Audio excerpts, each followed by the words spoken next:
Shri professor Manoj Kumar Jha.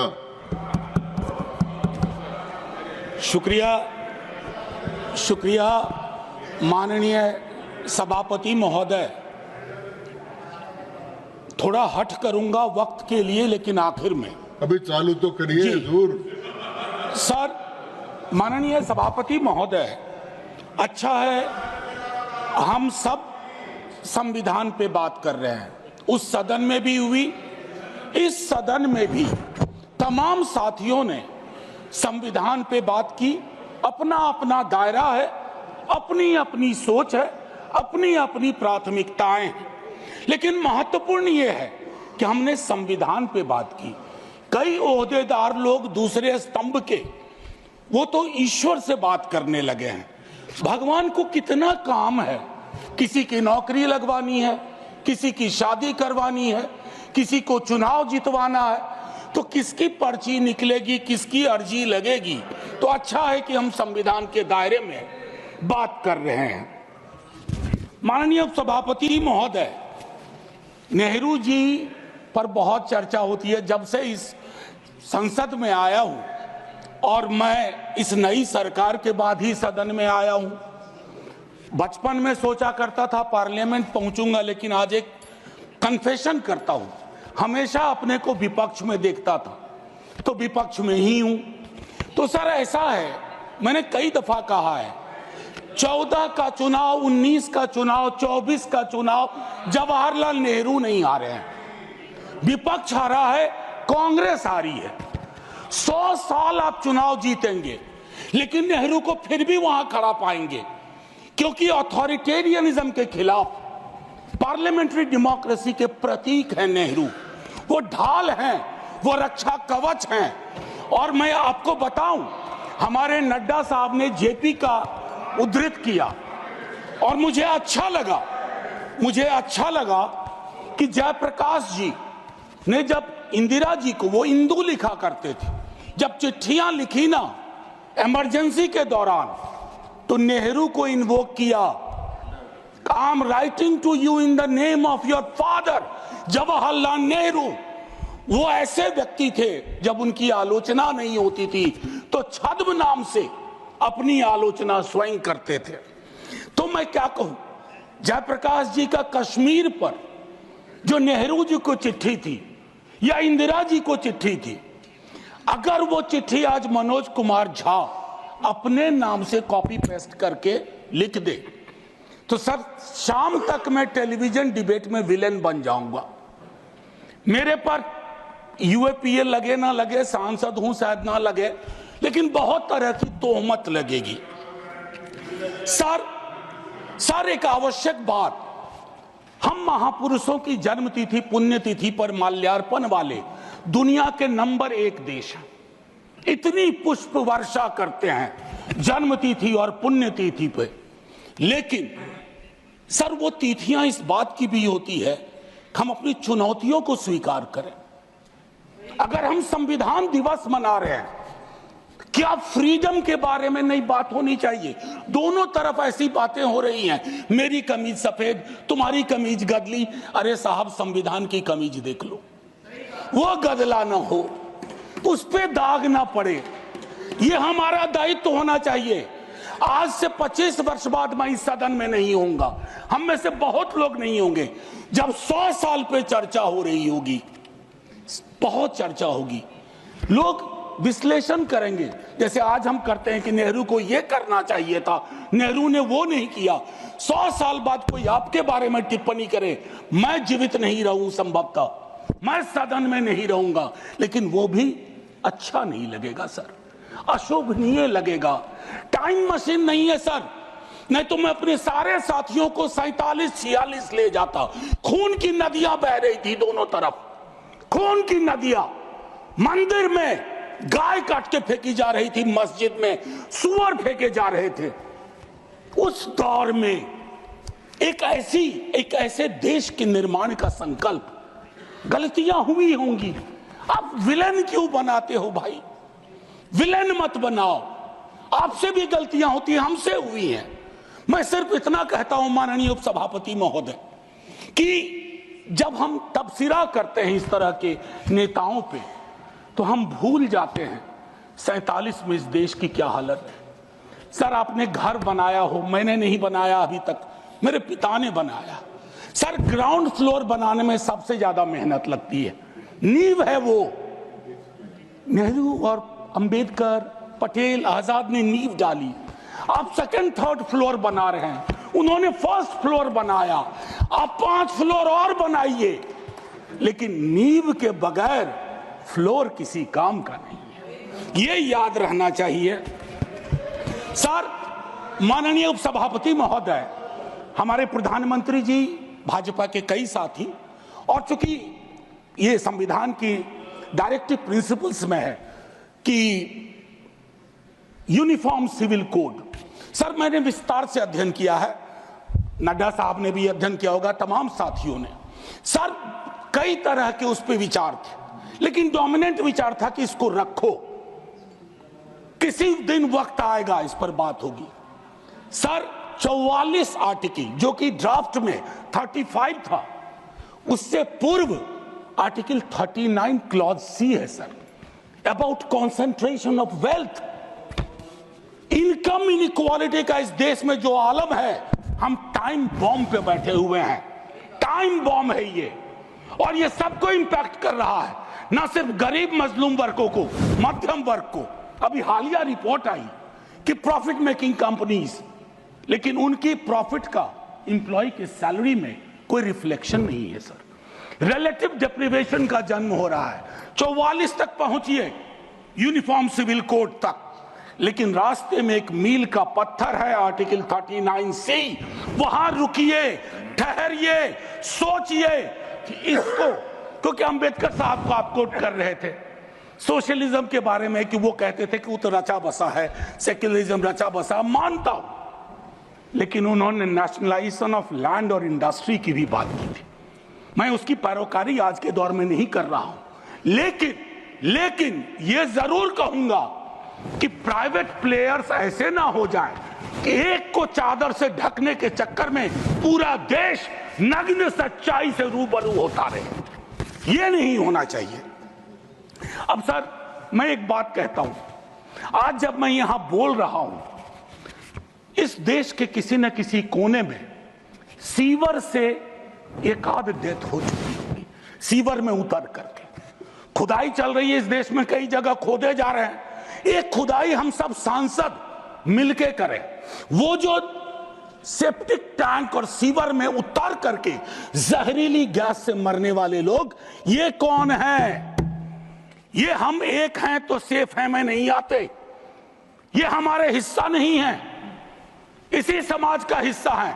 हाँ, ये अव्वल बात है कि हमारी जातिगत सीढ़ी नुमा पदानुक्रम में वो नीचे आते हैं, उनके उन पर गौर थोड़ा हम कम करते हैं, ये नहीं होना चाहिए। और मैं समझता हूं कि फ्रीडम की जब बात हो तो हम मूल्यांकन करें। फ्रीडम में हाइफन नहीं होता है, फ्री के बाद डॉम नहीं, जैसे जॉर्ज ऑरवेल की किताब में था, all animals are equal but some animals are more equal than others. इस देश में नाम और सरनेम से भी चीजें तय होती हैं। खालिद नाम है, जेल में रहोगे, सुनवाई नहीं होगी। हैदर नाम है, मीरान हैदर, नहीं सुनवाई होगी। इमाम नाम है, सरजिल इमाम, नहीं होगा। गुलफिशा होगी, नहीं होगा। तो ये सारी चीज, एक मिनट आप, मैं मेरा टाइम पॉज कर दीजिए, मेरा टाइम पॉज कर दीजिए, मेरा टाइम पॉज कर दीजिए। मैम चेयरपर्सन, मेरा टाइम पॉज कर दीजिए।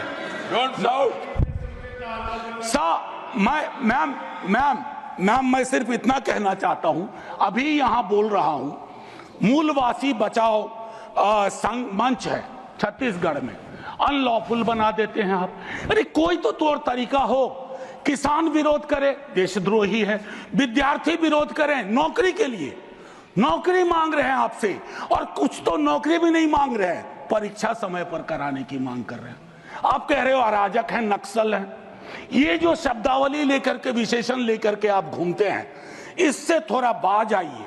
मैं कह रहा हूं ये टेम्पटेशन होता है जब बहुत बड़ी सत्ता होती है, 15वें वर्ष में 11वें वर्ष में प्रवेश करते हैं, लेकिन उस टेम्पटेशन को रोकना मैच्योरिटी है, परिपक्वता, परिपक्व लीडरशिप की बात होती है। वैकल्पिक विकास की कोई मांग आपसे करेगा तो आप कहोगे नक्सली है। अब मैम चेयरपर्सन, एक और चीज कहना चाहता हूं, मैं पीड़ा साझा करता हूं बांग्लादेश में जो हो रहा है, साझा करता हूं पीड़ा। 71 के बारे में पढ़ा था, अभी देख रहा हूं, लेकिन मैम मैं महात्मा गांधी पर जाना चाहता हूं। नोआखली में जब देश आजादी का जश्न मना रहा था, महात्मा गांधी नोआखली में दर दर भटक रहे थे, restoration of peace and normality, वो दौर था। उन्होंने एक बात कही थी, आज का दक्षिण एशिया है जिससे पाकिस्तान और बांग्लादेश निकला, हमें इस बात का स्मरण करना होगा कि हमारी भूमिका सबसे बड़ी है। हम बड़े भाई वाली शब्दावली का इस्तेमाल नहीं करेंगे। We are the largest and the oldest democracy. बाकी में डेमोक्रेसी कैजुअलिटी हुई है पाकिस्तान और बांग्लादेश में, संविधान तक नहीं आया। लेकिन हम अपनी अकलियत के साथ कैसा व्यवहार करते हैं, तो हम कह पाते बांग्लादेश को, learn from us, to Pakistan learn from us, this is how we treat. लेकिन हमारा रिपोर्ट कार्ड अगर उसमें कमियां रहती है, मैं Sit down. Sit down. Sit down. Ma'am chairperson, my time should be paused, my time should be paused, my time should be paused, my time should be paused. Honorable members. Ma'am एक चीज मैं एक चीज कहना चाहता हूं। अंबेडकर साहब को कोट किया गया, अंबेडकर साहब को कोट किया गया, और एक मिनट किसी की भावना आहत हुई है तो मैं वापस लेता हूं। It is primarily a mode of, सुनिए, it is primarily a mode of associated living. Democracy is not simply a form of living, a form of government. Associated living, कितना इसको अपने जीवन में उतार पाए? Of conjoint communicated experience, कितना उतार पाए? जातिगत जनगणना की जब बात होती है तो बट जाते हैं हम। क्यों बट जाते हैं भाई? वर्गीकरण की बात होती है, बिना जनगणना के वर्गीकरण कैसा? NFS के माध्यम से एक नई रवायत का जन्म हो गया है। एक ओबीसी की लिस्ट में क्रीमी लेयर के इंटरप्रिटेशन के लिए आप राज्यों की समकक्षता, इक्विवेलेंस को एक ऑर्डर के माध्यम से छुपा देते हैं। आपका दोष नहीं भी दूंगा, कहूंगा कि अधिकारी वर्ग के अंदर अभी भी वो मानस है कि वो रिप्रेजेंटेशन से परेशान होता है, चिढ़ता है, उसको लगता है ये यहां कहां आ गए। अभी बिहार में सर्वेक्षण हुआ, कई लोगों ने कहा हम तो इतने कम नहीं हो सकते। विजिबिलिटी और न्यूमेरिकल स्ट्रेंथ में फर्क होता है। विजिबल आप इसलिए अपने को समझते हैं ज्यादा कि आप न्यायालय में हैं, आप विद्यालय में हैं, आप सड़क पे हैं, आप चौक पे हैं, आप चौराहे में हैं, तो आपको लगता हम तो बहुत, हमें कम क्यों दिखाया गया? उसके इस रिश्ते को हम सबको समझना होगा मैम चेयरपर्सन। और जो मैंने कहा conjoint experience and associated living. Together with that, I'll take you for a minute to what Jawaharlal ji said in the beginning of objective resolution. उन्होंने कहा, और मैं हिंदी में तर्जुमा करता हूं, कि आज जब मैं यहां खड़ा हूं तो 5000 साल का अतीत मेरे सामने खड़ा है। मैं अभिभूत भी हूं, लेकिन मेरी चिंताएं भी हैं। इन चिंताओं और अभिभूत होने के बीच किस तरह के राष्ट्र का हम निर्माण करेंगे इस संविधान सभा के माध्यम से, मैं इस चुनौती को स्वीकार करता हूं अपने साथियों के साथ। और then he mentioned oath of tennis court. मैंने इस सदन में एक दिन कहा था कि 1789 के रेवोल्यूशन के बाद जहां से लिबर्टी, इक्वालिटी, फ्रैटर्निटी आया, जवाहरलाल जी ने कहा तब के बादशाह ने वहां कमरे बंद करवा दिए कि कॉन्स्टिट्यूएंट असेंबली नहीं बैठ सकती है। एक कमरे से दूसरा कमरा, दूसरे कमरे से बरामदा, और आखिर में टेनिस कोर्ट में पूरी की पूरी असेंबली बैठी और ओथ लिया, उसको कहते हैं ओथ ऑफ टेनिस कोर्ट। उन्होंने क्यों यह उदाहरण दिया कि हमारी डेमोक्रेसी में भी कभी इस तरह के चैलेंज आ जाए तो संसद इमारत की मोहताज नहीं होगी, संसदीय लोकतंत्र इमारत की मोहताज नहीं होगी, वो इबारत देखेगी। और इबारत और इमारत में फर्क है। मैम आज मैंने कहा था हट करूंगा, 1.5 से 2 मिनट और चाहिए। अब मैंने कहा कि 1 नेशन 1 इलेक्शन की बात हो रही है, उस पर विस्तार से बोलूंगा जिस दिन अगर आया, अगर सिलेक्ट कमेटी को गया तो अलग बात है। लेकिन मैम इस देश में 1 नेशन 1 इलेक्शन था।